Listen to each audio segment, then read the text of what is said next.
Assalamualaikum warahmatullahi wabarakatuh.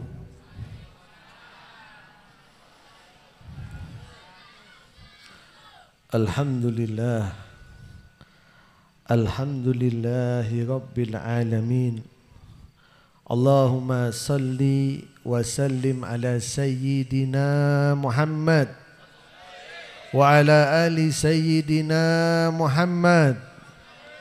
Allahumma salli wa sallim ala sayyidina Muhammadin miftahi babi rahmatillah adada ma fi ilmillah salatan wa salaman daimaini bidawami mulkillah wa ala alihi wa sahbihi wa man walah wala haula wala quwwata illa billah, amma ba'd. Kepada segenap muslimin muslimat, hadirin hadirat yang dimuliakan oleh Allah Subhanahu wa taala, kepada semua tokoh masyarakat yang malam ini hadir, juga kepada kawan-kawan kita daripada Banser yang sudah dengan segenap tenaga membantu menjaga sehingga sukses acara ini. Semoga mereka diberikan segala kemudahan oleh Allah Subhanahu wa taala. Dan juga tidak lupa kepada seluruh panitia yang telah mensukseskan acara Majelis Al-Hadi ini, baik dengan tenaganya, dengan pemikirannya, mungkin dengan materinya, ataupun dengan doanya. Semoga dibalas oleh Allah berlipat-lipat ganda. Amin amin ya rabbal alamin. Bapak Ibu, kadang kita ini ada pertanyaan dalam hati.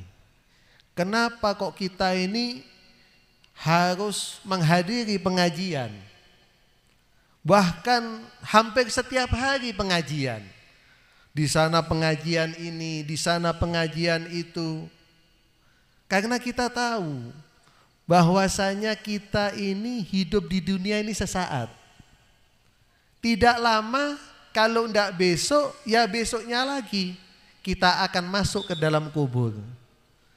Kita akan bertemu dengan Allah untuk kita mempertanggungjawabkan segala apa yang kita lakukan di atas muka bumi ini. Al-Imam Ali karamallahu wajha, menantu Nabi Muhammad sallallahu alaihi wasallam, beliau mengatakan, ad-dunya darul amal la jaza' fiha wal akhirah darul jaza' la amal fiha. I'maluhu fi darin la jasa fiha lidarin la amal fiha. Beliau Imam Ali karamallahu wajha, murid terbaik Nabi Muhammad sallallahu alaihi wasallam, beliau mengatakan bahwasanya sesungguhnya dunia ini adalah tempat kita untuk beramal, la jaza fiha. Apa yang kita lakukan di bumi ini saat ini tidak ada balasan dari Allah, baik itu amal yang baik maupun amal yang buruk. Tidak ada balasan. Lalu beliau mengatakan, wal akhirah darul jaza' la amal fiha. Akan tetapi ada satu tempat yang kita semua wajib untuk memasukinya, satu dimensi dunia selanjutnya, yaitu akhirat. Yang mana kata beliau, akhirat itu adalah tempat Allah untuk membalas segala amal perbuatan kita. Yang baik dibalas dengan kasih sayangnya, yang baik dibalas dengan surganya. Amal yang buruk akan diberikan azab sesuai yang kita lakukan. Oleh karenanya, orang yang pandai, orang yang selalu memikirkan keadaan akhiratnya, mereka akan terus berusaha mendekatkan diri kepada Allah Subhanahu wa taala. Sehingga Al-Imam Alwi Shihabuddin di dalam sebuah syairnya, di dalam majmu' kalamnya, beliau mengatakan, ta'ahab lilladzi la budda minhu fa innal mauta miqatul ibadi. Atagdo antakuna rafiqau qaumin lahum zadun wa anta bighairi zadi. Ta'ahab lilladzi la budda minhu. Persiapkan atas kalian sesuatu yang pasti akan kalian temui. Fa innal mauta miqatul ibadi. Ketahuilah, sesungguhnya yang nama kematian itu hanyalah satu tempat perhentian dari alam dunia menuju alam yang selanjutnya. Atagdo antakuna rafiqa qaumin lahum zadun. Apakah kalian rela melihat orang-orang yang dekat dengan Allah, melihat orang-orang yang soleh, mereka selalu memanfaatkan umurnya untuk mendekatkan dirinya kepada Allah.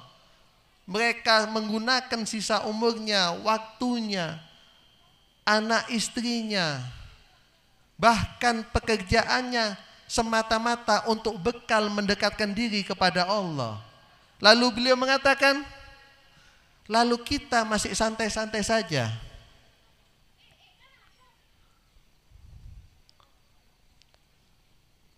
Kita masih seneng-seneng.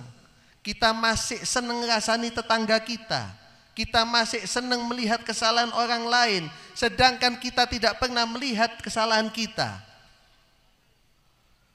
Oleh karenanya dikatakan oleh Nabi Muhammad sallallahu alaihi wasallam,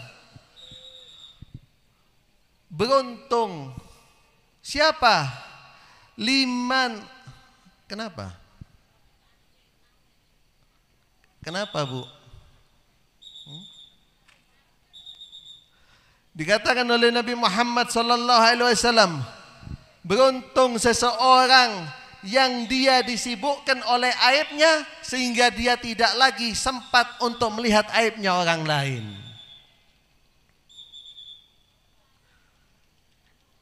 Kita hadir di majelis semacam ini, apa perlunya? Apakah untuk berkumpul-kumpul saja? Tidak. Kita di sini ingin mendekatkan diri kepada Allah, ingin lebih mengenal syariatnya Nabi Muhammad sallallahu alaihi wasallam. Apakah bisa seseorang itu dekat kepada Allah apabila hatinya penuh dengan kedengkian? Kita masih senang lihat kesalahan tetangga kita, menunjuk kepada tetangga itu, oh fulan seperti ini, fulan seperti itu. Padahal bisa jadi kita pernah melakukan satu dosa yang lebih besar daripada orang yang kita tunjuk. Sampai dikatakan dalam Al-Quran, fala tuzakku anfusakum. Tidak usah kamu sok suci, tidak usah kamu sok bersih. Wa a'lamu bimanittaqo. Allah yang paling tahu di mana, siapa di antara kita yang paling takwa. Seseorang ketika bisa menundukkan hatinya, bersih hatinya, dia timbul rasa tawaduk, maka Allah akan mengangkat derajat orang itu. Lalu bagaimana Allah akan menerima amal kita? Dikatakan oleh ulama, orang yang bisa dekat kepada Allah adalah orang yang mereka selalu merasa lebih rendah dari orang lainnya, tidak merasa lebih baik dari orang lainnya.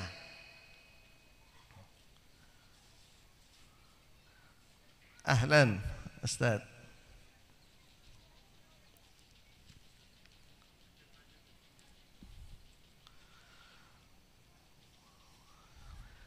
Dikatakan oleh ulama, orang ketika amalnya diterima, dia berhasil untuk kembali kepada Allah, mendekatkan dirinya kepada Allah. Kata ulama, basyarallahu uyuba nafsihi, maka akan ditampakkan orang tersebut akan disibukkan dengan urusan-urusan dosanya, dengan maksiat-maksiatnya, sampai dia lupa kepada maksiat orang lain.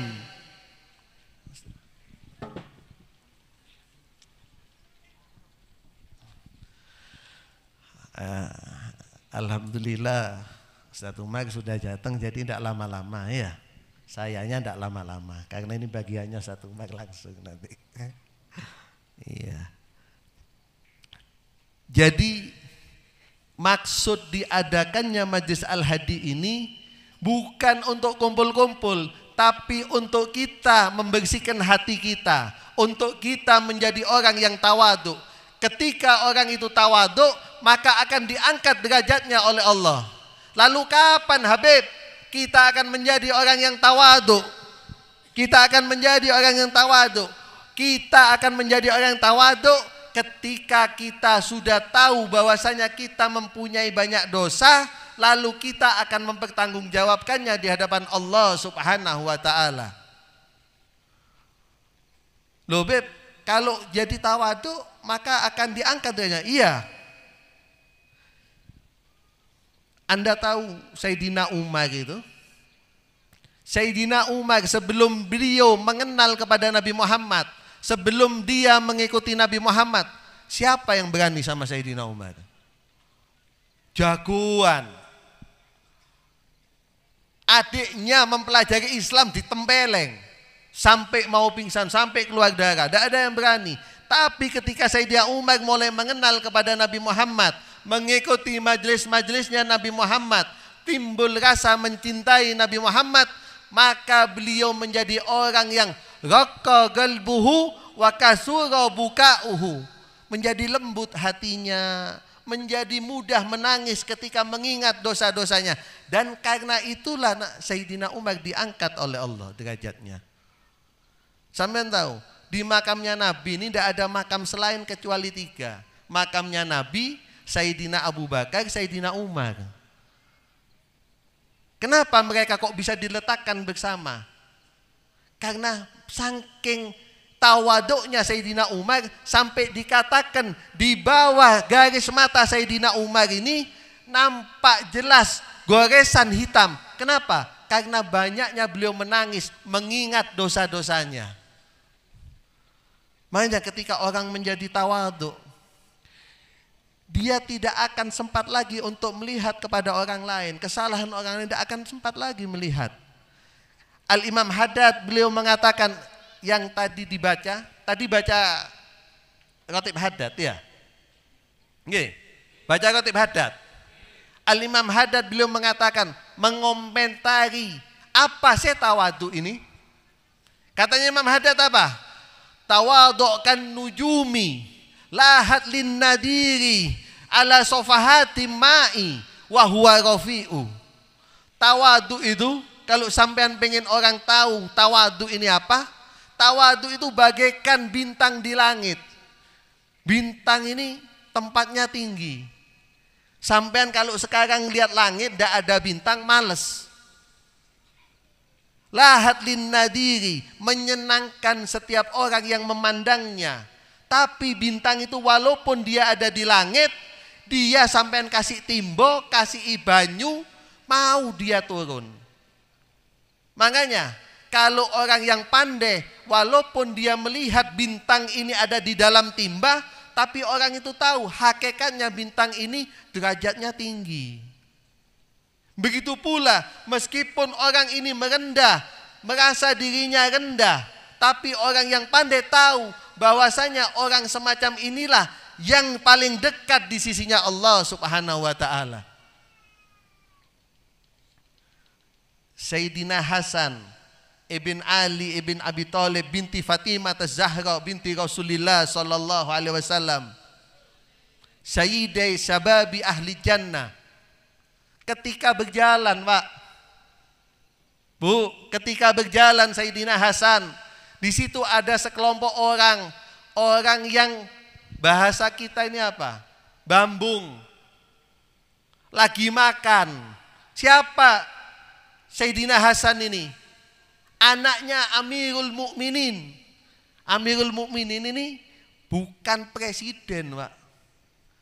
Kalau presiden ini mencakup negara. Tapi kalau Amirul Mukminin, di mana ada negara Islam, dialah presidennya. Jalan Sayyidina Hasan, ketemu fakir miskin lagi makan, satu talam sekian orang, dipanggil. Wahai putra Amirul Mukminin, ayo mari makan. Basa-basi, Pak. Tidak temenan. Dalam hati mereka tidak mungkin seorang anaknya Amirul Mukminin mau makan bersama kami. Tapi apa yang dilakukan oleh Sayyidina Hasan? Dia turun dari kudanya, duduk bareng, makan bareng. Padahal derajatnya tinggi, Pak. Nah ini, orang semacam ini yang hidupnya akan dikenang oleh orang lain. Orang semacam ini yang perkataannya, nasihatnya akan dipegang oleh orang-orang yang mencintainya. Oleh orang-orang yang tahu kepada kedudukannya. Jangan jadi, kata Imam Haddad, jangan kalian jadi asap. Wala takun kadduhani ya'lu binafsihi. Ojo dadi kokus. Duhon itu bukan rokok, Pak. Jadi sampean kalau rokokan, ada temennya minta duhon, kayak ono sebulono asepe, ojo dikei rokok. Iya. Duhon ini artinya asap. Wala takun kadduhani. Jangan kalian jadi manusia yang kayak asap. Ya'lu binafsihi, mengunggulkan dirinya sendiri. Tidak ada yang mengunggulkan dirinya sendiri. Ada asap turun ke bawah? Tidak ada. Asap yang ada turun naiknya ke atas. Tidak ada yang naik, kan naik sendiri. Tapi sampai ke atas, belum sampai ke langit, sudah kena angin, hilang sudah. Begitu juga orang yang merasa paling baik, paling suci, paling hebat, dia belum naik ke atas, akan ditiup oleh angin kehidupan. Hilang, tidak ada cerita lagi. Oleh karenanya, kita hadir di sini, yang diinginkan oleh Majelis Al-Hadi adalah kita membersihkan hati kita. Kita menjadi orang yang tawadhu, orang yang bisa merasa lebih rendah daripada orang lainnya, sehingga kita diangkat derajatnya oleh Allah. Orang tawadhu ini bukan orang hina. Yang mengatakan orang tawadhu ini orang hina adalah orang yang bodoh. Karena apa? Mereka tidak tahu hakikatnya bintang. Jadi semoga apa yang saya sampaikan sedikit ini bisa kita jadikan pegangan dan bisa kita jadikan pemahaman apa yang kita inginkan ketika kita datang di majelis ini. Dan yang terakhir saya sampaikan, setiap kita masuk ke dalam majelis manapun, majelisnya Habib ini, majelisnya Kiai ini, semua sama. Selama majelis itu mengajak kita kepada Allah dan Rasulnya, ikuti. Dan perlu diingat, setiap kita datang ke majelis-majelis seperti ini, pesan saya satu. Kita yakin bahwasanya satu tempat yang dibacakan di dalamnya Maulid Nabi Muhammad SAW itu adalah tempat yang paling mustajab. Oleh karenanya, jangan kita ambil sendiri barokah ini. Kita niatkan dalam hati kita, mulai detik ini, kita niatkan dalam hati kita, setiap saya datang ke majelis-majelis yang mulia semacam ini, ya Allah, saya niatkan barokah ini juga saya sampaikan untuk orang tua saya yang masih hidup, semoga diberikan kesehatan, diberikan umur yang barokah, umur yang panjang. Yang telah meninggal, yang mendahului kita, semoga dijadikan kuburannya sebagai taman-taman surga. Kita niatkan untuk anak-anak kita, untuk keluarga kita, ya. Dan sebentar lagi kita akan mendengarkan untaian-untaian nasihat daripada guru kita Al-Habib Umar bin Shalih Al-Hamid. Jadikan malam ini sebagai pertemuan kita yang dapat mendekatkan kita kepada Allah dan Rasulnya dan membersihkan hati kita sehingga kita menjadi orang yang tawadhu. Dengan tawadhu itu insya Allah kita akan diangkat oleh Allah nanti derajat kita. Paham nggih?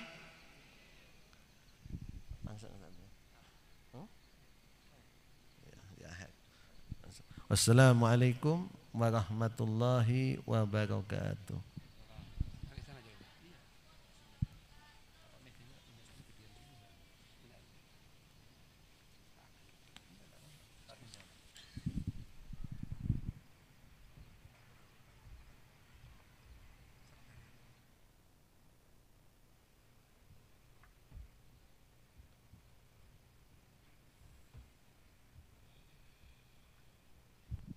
Lukiran ya.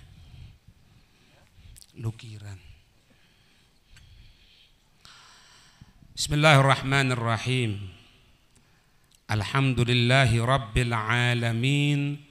Allahumma salli wa sallim ala sayyidina Muhammad wa ala ali sayyidina Muhammad. Alhamdulillah, tadi kita dengarkan banyak nasihat ya.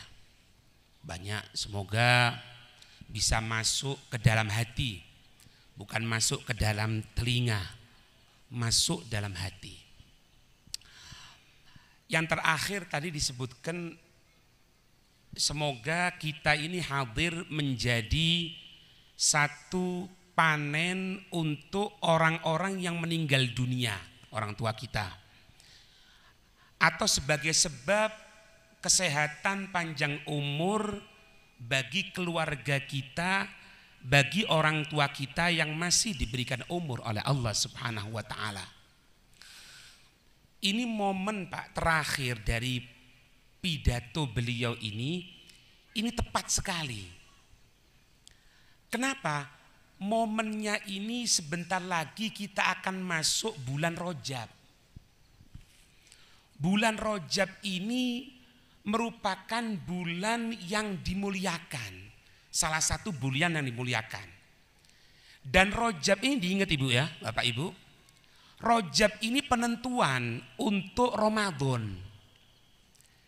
Siapa orang yang Ramadannya rusak, ya yang gak puasa kek, atau mungkin puasa tapi ngerasani orang, pas belonjo ibu-ibu biasanya kan ngono, ngerasani uang tapi poso, tapi ngerasani uang tapi poso, ya. Jadi malaikat kon iki poso tapi ngerasani uang, sing kena iki sing endi? Itu bisa dipastikan katanya ulama Sya'bannya rusak. Sya'ban ini rusak karena Rajabnya rusak. Makanya Rajab ini nentukan kalau Rajab baik, Sya'ban baik, masuk Ramadan jadi baik. Dalam kitab Kanzun Najwa was Surur disebutkan gini Pak. Digambarkan oleh ulama itu gini. Bulan Rajab itu seperti orang itu kalau mulai nandur, ngeletakkan bibit, letakkan. Bulan Sya'ban mulai tumbuh, disirami. Disirami, dipupuk, dirabuk, jadi wong gini. Bulan Ramadan, masuk bulan Ramadan, waktu panen. Bagaimana akan panen kalau tumbuhannya tidak disirami, tidak diberikan pupuk? Apa yang akan dipupuk kalau nandur saja enggak? Makanya tentukan ini. Nah, makanya bulan Rajab yang masih ada hubungan kurang baik dengan tetangga, minta maaf. Hubungan sama tetangga dulu. Hubungan sama keluarga, hubungan sama manusia, baru hablum minallahnya. Ana sengaja bawakan di sini kitab Irsyadul Ibad. Kitab Irsyadul Ibad. Disebutkan di sini ada satu faedah, Pak. Sebagian ulama itu mengatakan qala ba'duhum, berkata sebagian mereka para ulama, man fa'ala sayyi'atan, siapa orang yang melaksanakan perbuatan yang buruk, siapa orang yang maksiat kepada Allah, fa inna uqubataha, maka sesungguhnya hukumannya dari perbuatan kejelekan tadi itu tudfa'u anhu bi asyrati asbab. Hukumannya itu bisa tertolak dengan 10 hal. Orang berbuat jelek, orang berbuat maksiat. Siapa sih Pak yang tidak pernah berbuat maksiat? Kecuali satu, Nabi kita Muhammad sallallahu alaihi wasallam. Lainnya beliau pasti berbuat salah. Cuma tingkat kesalahannya. Sahabat pun berbuat salah, tapi langsung tobat sama Allah. Kita orang berbuat salah, cuma tobatnya ngenteni umur 40. Biasa kan ngono. Kono po ndak tobat le, kon bendina tuku togel, ngedu petik, engko ae umur 40. Sing jamin kau umur 40 si urip iku sapa? Nah, di sini ulama mengatakan orang berbuat maksiat terkena hukuman. Yang bisa menolak hukuman tadi itu 10 perkara. 10 perkara. Yang pertama, jelas ini. Ayatuba fayutabu alaih. Dia tobat, maka diberikan tobat itu atas orang tersebut dari sisi Allah Subhanahu wa taala. Allah itu Pak, saking welasnya sama kita, sampai salah satu namanya Allah itu Tawwab. Apa Tawwab itu? Karena kene iki sing ngerti nahwu, mosok gak ngerti. Tawwab ala wazan fa'al. Fa'al artinya apa? Selalu memaafkan.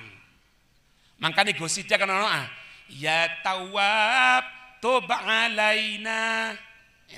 Ya Tawwab, wahai zat yang selalu menerima tobat. Tob alaina, berikan tobat kepada kami. Allah menyediakan. Ini Pak, kalau pos-posnya Allah memaafkan itu ada macam-macam Pak. Sampean kepingin harian, mingguan, apa tahunan. Kalau harian, pos pengampunan Allah itu setiap selesai sholat. Orang sholat subuh. Selesai sholat subuh kan bagus. Keluar dari masjid ke warung, sak rokoke, sak ketane, ketok iyu nek ngono. Aduh yuk kok ayu temen sampean. Iki kan kurang ajar kan? Kono apa ngopi nek kono? Yo enak rek, iyuke ayu seger ngono. Dosa. Kapan diampuni? Masuk waktu duhur. Salat duhur bersih lagi. Setelah salat duhur, pindah maning. Apa? Majelis sekak. Majelis remi. Masya Allah. Sak ngerasani wongi, saikine kotor maning. Masuk waktu asar, sholat bersih lagi. Terus ngono tok. Mangkane jarang dadi wali gara-gara ngene iki.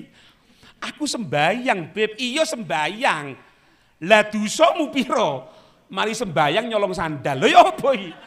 Malaikat bingung. Ya apa sih rek kok ngene iki? Ini waktu hariannya Allah, Pak. Untuk ngampuni kita. Waktu harian. Kalau waktu mingguan Habib, waktu mingguan. Kalau waktu mingguan Jumat. Ana buka ya. Ceritane sahabat lek Jumatan persis koyok wong senduro, Pak. Ya apa Pak sahabat berangkat itu, Pak? Sahabat, Pak, Ibu, kalau berangkat Jumatan itu masih bawa lampu. Artinya apa? Sebelum subuh berangkat Jumatan. Wis tak ono potongane. Masih sing ngomong, Pak. Iya padha, sing ngrungokno pisan padha. Ini sahabat, Pak. Perhatikan ini ya. Sahabat berangkat Jumatan itu ketika pertama kali itu bawa fanus. Fanus itu lampu itu loh, Pak. Masuk sholat subuh. Setelah sholat subuh mereka tadi tidak keluar dari masjid. Nunggu waktu Jumatan. Jumatan. Setelah Jumatan nunggu sampai waktu asar. Tidak keluar. Kemudian waktu asar itu setelah waktu asar di hari Jumat itu waktu diampuni sama Allah. Tidak keluar dari masjid. Sampai apa? Sampai maghrib.